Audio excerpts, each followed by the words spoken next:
Hey guys, once again, I'm at home. My kiddos are still not feeling well, and I'm just finally not sounding like Foghorn Leghorn. You probably don't know who that is. Google it, all right? It's Bugs Bunny kind of thing. Anyways, we are going to be continuing with section 3.7 here, graphing absolute value functions. I thought we'd start off with a review of what we did yesterday in the video. Keep in mind, when I'm creating these videos, I am not doing them any differently at home than I would be doing it in person. The only positive of having a video is you can always go back and rewatch it if something doesn't make sense.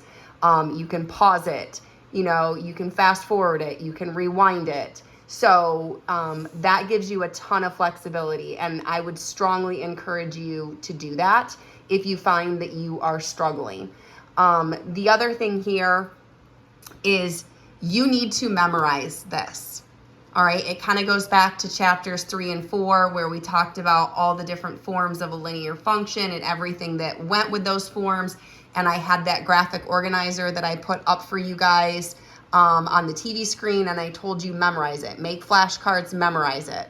Those of you that did were very successful on those assessments. Those of you that didn't, you found out firsthand that it was a challenge. This is the same thing. You need to memorize Vertex Form, and you need to know, eat, sleep, dream it, breathe it, what each of these things do to the graph of absolute value. You have to know it. Commit it to memory. Spend some time reviewing your notes. So just to review, this is Vertex Form. So y equals, or maybe it's f of x equals. Remember, f of x is function notation, and that's a fancy way of saying y, but y equals plus or minus a times the absolute value of x minus h plus k. And each one of these things in the orange, purple, light blue, and light green play a very specific role in how they impact or transform the parent function, okay? So, for example, this plus or minus out in front here, this plus or minus out in front determines how the graph opens. If this is positive out here, then your graph is going to open up. If this is a negative out here, then your graph is going to open down because it's being reflected over the x-axis.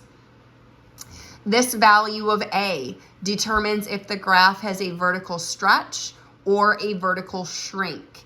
If this value of A is greater than 1, then you're going to have a vertical stretch by a factor of A. If this value of A is in between 0 and 1, that is considered a vertical shrink by a factor of A. Our minus h, what's happening inside the absolute value here, this determines the horizontal movement of the graph. And the little rule that I shared with you repeatedly in the video yesterday is do the opposite of what you see. All right, and I will explain what that means when we kind of go through these review examples down here. But if you look inside here and h is positive, then that moves the graph left h units. If you look inside here and h is negative, then that moves the graph right h units. So horizontal translation, horizontal movement means left and right, okay? And then last but not least, our plus k. This plus k determines the vertical movement, the up and down of the graph. And our rule here was what you see is what you get. So if you see a plus k, that means k is positive, and therefore the graph is going to move up k units. If this was a minus K, then that means K is negative and the graph is going to move down K units. So you really need to spend some time memorizing all of these bits and pieces and how they impact the graph. And then last but not least, this is vertex form. And so the vertex, being able to identify the vertex of an absolute value function from vertex form is important. So the vertex is H, and notice H is right here inside the absolute value. And remember, our rule for H is do the opposite of what you see, comma K. And K is right here. That's what's happening on the outside, and our rule for K is what you see is what you get. All right, so let's take a look at how this works. I've got 3 examples here that are really just a review from yesterday. So we want to describe the transformations from the graph of f of x equals the absolute value of x to each of the graphs below. So that's basically a fancy way of saying, how does the plus or minus affect the graph? How does the value of A affect the graph? How does the value of H affect the graph? How does the value of K affect the graph? So when I look here, I have g of x equals the absolute value of x minus 3 plus 2. And notice that I wrote my plus or minus A times the absolute value of x minus h plus k directly above here so that I can see how everything lines up. So if I'm looking at this plus or minus right here, I can see that. If I'm looking for A, I can see that, and so on. So technically here, there is no value of A out in front. But technically what that means is there is an imaginary 1 here. So we have a positive 1 out in front of the absolute value. It is positive, so how does that impact my graph? If this is a positive 1, according to the orange, if it is positive, my graph is going to open up. So the graph will open up. Value of 1, okay? Go back and look at A. A is either greater than 1 or in between 0 and 1. None of these talk about what happens when A is exactly 1. When A equals 1, so in this case, A equals 1, there is no vertical stretch or shrink. Okay, because that value of A is not greater than 1, and that value of A is not in between 0 and 1. Okay, so therefore there is no vertical stretch or vertical shrink. Let's talk about the value of H. So our rule when we're looking at H is to do the opposite of what we see. So I'm looking inside here and I see a negative 3. So the opposite of a negative 3 is a positive 3. And positive 3 means that I am going to move 3 units horizontally to the right. Okay, so that minus 3, I know your initial thought is, but minus, that's negative. Negative means I should be going left. You're right, but the rule is do the opposite of what you see. So you see a negative 3, which in your mind means I need to go left 3. But you actually have to do the opposite of what you see. So we're going to move 3 units horizontally to the right. And then last but not least, we have our value of K. And K is what you see. Sorry, that's a little blurry there. There we go. What you see is what you get. So in our problem, I see a plus 2. What I see is what I get. I am getting a positive 2.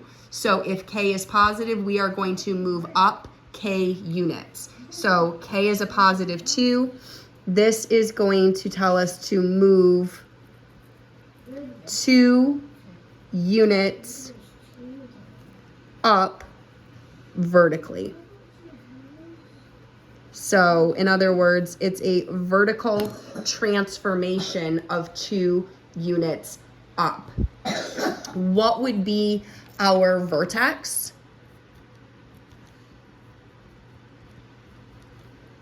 Our vertex is H, comma, K. The vertex is the H value and the K value. So if we look here, do the opposite of what you see. I see a -3. Opposite of -3 is +3. K, the rule is what you see is what you get. I see a +2, therefore I am going to write a +2. So this function has a vertex of 3, 2. I can repeat this same process for my other examples here. So here's another one. All right, and you can see how I wrote vertex form directly above here so that I can see how everything lines up. So technically, this is a +2. So that positive means that my graph is going to open up. That 2, that value of A has a value of 2. So if I go up here, A is greater than 1. 2 is greater than 1, so we're going to have a vertical stretch by a factor of 2. So this is going to indicate a vertical stretch. So that means our graph is actually getting narrower. So we're going to have a vertical stretch by a factor of 2. So we have a vertical stretch by a factor of 2. So again, if we're stretching that graph, that means we're pulling it tighter to the y-axis, so it's getting narrower. So we have a vertical stretch of +2. Now we need to look at how H affects our graph. So again, if we come up here, this determines the horizontal movement. Do the opposite of what you see. So when I look in here, I see a +4. So according to this, if you just want to memorize it, if H is positive, that moves left H units. So we have a +4, we're going to move left 4 units. So this is a horizontal transformation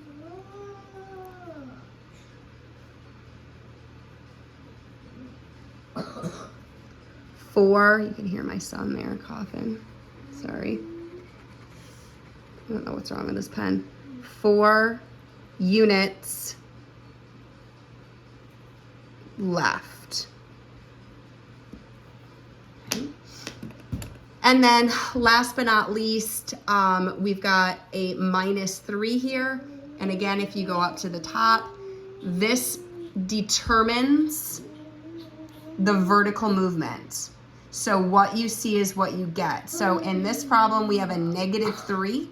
So if K is negative, that means we're gonna move K units down. So here we have a -3. So this is going to be a vertical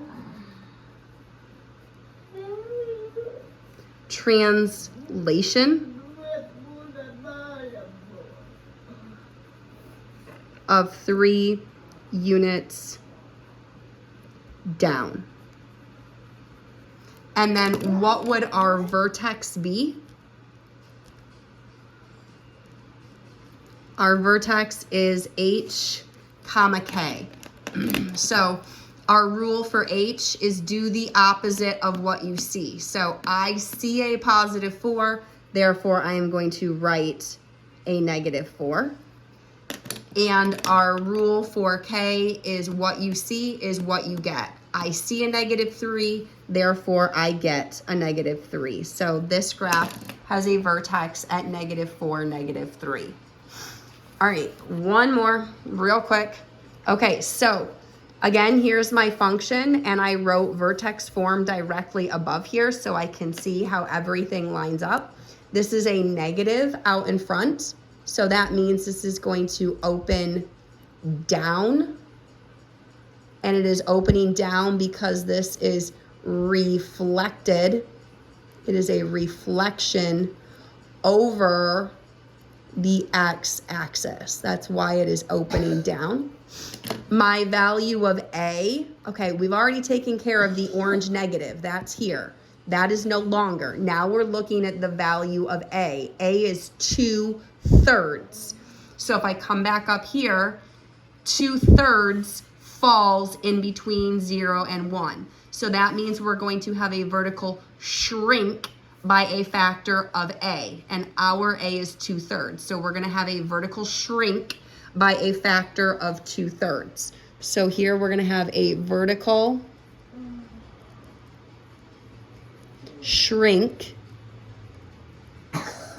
by a factor of 2/3. So in other words, this graph is going to be wide when we graph it. It's going to be wider than the parent function. Next, we need to talk about the value of H. This is a -5, a -5. So when you come up here, H is negative. If H is negative, that moves to the right 5 units. So we have a horizontal translation of 5 units to the right. Sorry. All right, and then last but not least, we've got a +1 out here, okay? So that determines the vertical movement, and what you see is what you get. We have a +1. So our K is positive, which means that we are going to move up K units. So we have a +1. So this is going to be a vertical translation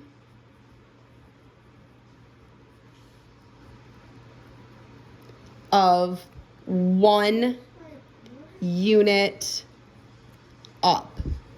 A vertical translation of 1 unit up. So we have described what each of these values is doing to the function. And then last but not least, we need to figure out what the vertex of this function is. And again, that vertex is H, comma K. So H, do the opposite of what you see. I am looking at this and I see a -5. If I do the opposite of what I see, that means I'm going to write down a +5. My K value, what I see, is what I get. So when I'm looking at this, I see a +1. Therefore, I get a +1. So this graph has a vertex of 5, 1. So that's a review from yesterday, hopefully a little more in detail and in depth, which will help you. Remember, you can rewatch these. If you get stuck, you can pause them, rewind them, fast forward them, take from them exactly what you need.